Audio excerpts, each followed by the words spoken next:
Boa tarde. Hoje a gente vai falar um pouco sobre a obra de Machado de Assis e sua obra A Missa do Galo. Os componentes do grupo são Flávia Pelle, Eduarda Kramer, Larissa Postai e Stephanie da Silva. Bom, Machado de Assis ele foi um escritor brasileiro que nasceu em 1839 e faleceu no ano de 1908. Ele foi um escritor muito brilhante e foi considerado um dos maiores nomes da literatura brasileira, se não o maior escritor da época, e nos dias até atuais. Durante a sua carreira, ele escreveu inúmeras obras que marcaram a literatura do nosso país para sempre. E nessas obras era muito nítido a sutileza, a ironia, as críticas à sociedade da época e a escrita que se caracterizava com múltiplos sentidos. Olá, eu vou falar um pouco sobre o enredo da Missa do Galo. Bem, a história se passa no ano de 1860. O narrador da história é um adolescente chamado Nogueira.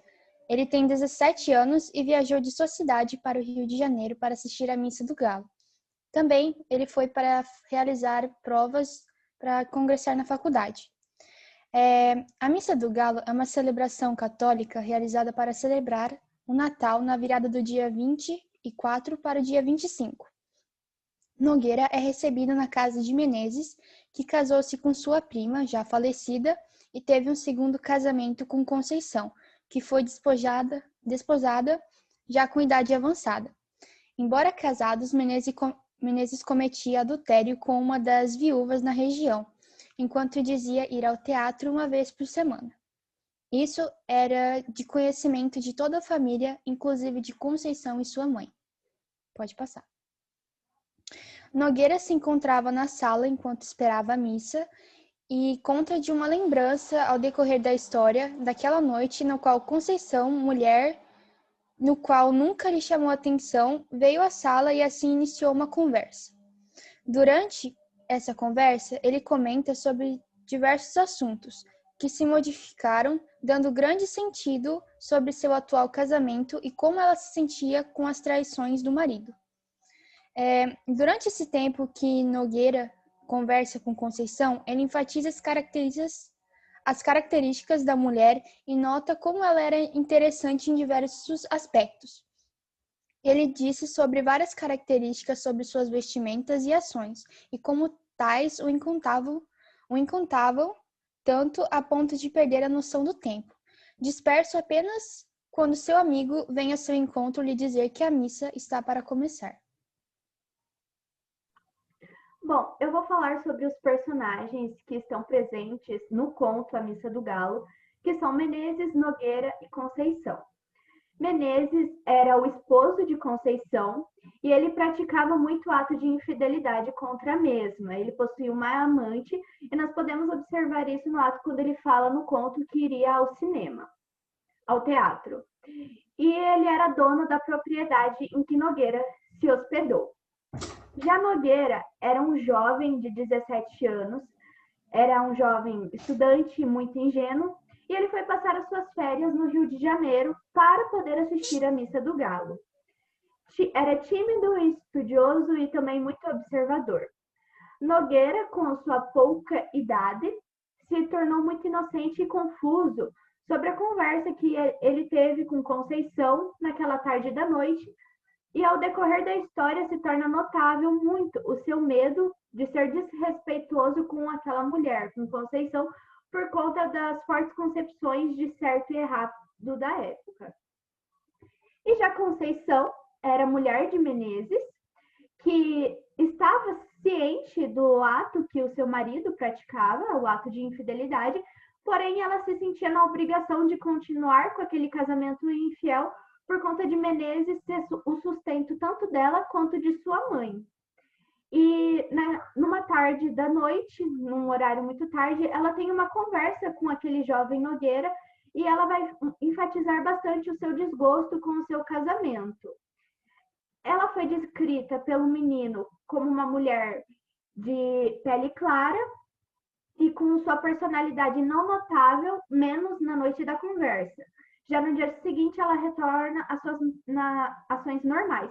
Ou seja, Na noite, ela aparentava uma mulher com um comportamento ambíguo, ou seja, uma mulher sedutora. E já no dia seguinte, quando ela retorna às suas ações normais, ela tem um comportamento como uma mulher discreta e indiferente. As ironias e as críticas do conto Missa do Galo. As ironias nós podemos ver quando há as diversas vezes que Menezes comete as suas traições, quando todos, aparentemente, da casa também escondiam tais atos, ou seja, todos da casa estavam cientes, assim como a sua sogra, a mãe da mulher, a mãe de Conceição, e a própria Conceição, que não comentavam, mas sabiam da situação. Apenas ficavam em silêncio por conta de não perderem a sua classe e também por não perderem o seu sustento. Afinal, podemos ver que o ato de desposar Conceição teria sido algo difícil por conta de sua idade, por ela ter uma idade mais avançada. Então, a mãe, para aproveitar de sua filha, se mantinha calada. Em um dos trechos, Nogueira descreve Conceição como uma mulher sem reação, sem muitas lágrimas e sem muitos risos. Isso se referia a saber das traições, porém nunca queria comentar sobre elas. E já nas ironias, a gente pode resumir o primeiro parágrafo como as traições de Menezes é o fato da mulher ter que se calar diante daquela situação. Isso é uma crítica, uma mulher se calar diante de uma situação de infidelidade e humilhação que a mesma sofria.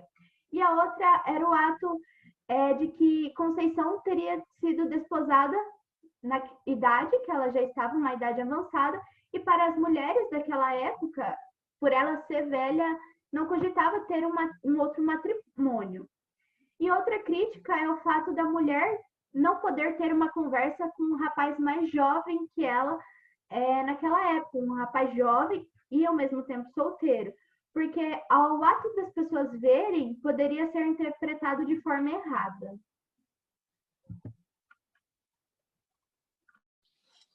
Olá, tudo bem? Eu vou falar um pouco sobre o simbolismo desta obra. Bom, há diversos simbolismos, desde os nomes da Conceição, Nogueira e Inácia, até a época, a data que o autor decidiu colocar, que foi no período natalino. Então, a Conceição é um nome, o nome vem da Nossa Senhora de Conceição, que é uma santa. E o fato, Nogueira considerava Conceição como uma santa, pois nos trechos você pode ver que ele descreve ela como uma mulher que perdoa tudo. Eu acho que ele descreve como esse perdoa tudo e aceita as coisas pelo fato dela saber da traição do seu marido e mesmo assim agir com naturalidade. E há um porém também, ao mesmo tempo que ele considera ela santa, algumas ações suas no decorrer do livro meio que refutam, por causa, ele começa a comentar sobre as suas vestimentas e o ato de ficar passando a língua nos lábios, que não é, talvez, atos de uma santa. O nome Nogueira, ele vem de um fruto que, por fora, ele é duro, mas por dentro ele está em constante formação, que dá de entender sobre as mudanças de autoconhecimento e das novas experiências que aquele jovem ele adquiriu após aquela conversa. E o nome Nácia é o nome da mãe da Conceição e significa disciplina. Seria como se a mãe da Conceição fosse o motivo de conter essas emoções que estavam sendo descritas naquela conversa, ter disciplina. Pois em diversas partes do livro, a Conceição, quando o Nogueira está no ápice, ele está muito agitado, ele está empolgado conversando com ela, Conceição pede para ele começar a falar mais baixo, porque a sua mãe ela tem sono leve e poderia acordar. Então, mostra que aquele diálogo talvez ele era secreto, ele não poderia estar correndo. Então, o Natal, a época que foi escolhido pelo autor, né? O Natal, ele é associado à felicidade e a milagres. Sempre tem filmes e livros falando milagres natalinos. E talvez o milagre que o livro ele fala é o fato da Conceição demonstrar os seus sentimentos. Deixar cair a máscara de mulher dona de casa certinha para uma mulher que tem desejos, tem sonhos que foram sufocados. Pode passar. Ah, não, pera, tem um outro ponto. Tem os quadros na parede. Os quadros que Conceição considera como vulgar, que ela comenta numa parte da conversa. Esses quadros, eles podem ser associados à personalidade do seu marido, por trazer quadros de mulheres vulgares para dentro de casa, que já mostrava a segunda vida que ele tinha. Esses quadros simbolizam a personalidade do seu marido. Agora pode passar. Como na maioria das obras do autor, há muitas ambiguidades e ironias. E essa obra ela é cheia disso. Também, já que ela estava no ápice da sua carreira, ele colocou tudo que é característico de seus livros e contos. E ele sempre deixa uma perguntinha, como em Dom Casmurro, traiu ou não traiu? Aqui nesse é a mesma coisa.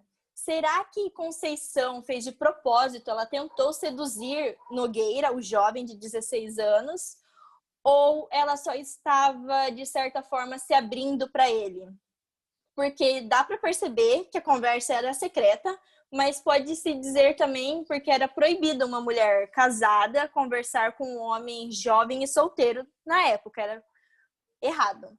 Então, sempre deixa essas aberturas. Será que ela tinha segundas intenções com ele? Se ela queria se vingar do marido que a traía, que tinha uma vida dupla com um garoto mais novo? Ou será que ela foi na pura inocência, por acaso se abrir com ele de certa forma? Pode passar. Bom, a conclusão. A gente pode concluir com esse trabalho que a obra A Missa do Galo é um conto com muita riqueza nos detalhes e que é muitas vezes necessário a leitura de várias e várias vezes dessa obra, para que a cada vez que tem uma leitura se tenha um novo entendimento sobre ela, se note mais vezes os pequenos detalhes dessa obra. A obra ela tem diversos sentidos e muitos símbolos, e que podem ter diversos significados que são incríveis e muito ricos. A obra ela é uma verdadeira coisa que deve ser degustada, ela deve ser lida aos poucos, para que se realmente tenha todo o entendimento sobre a obra.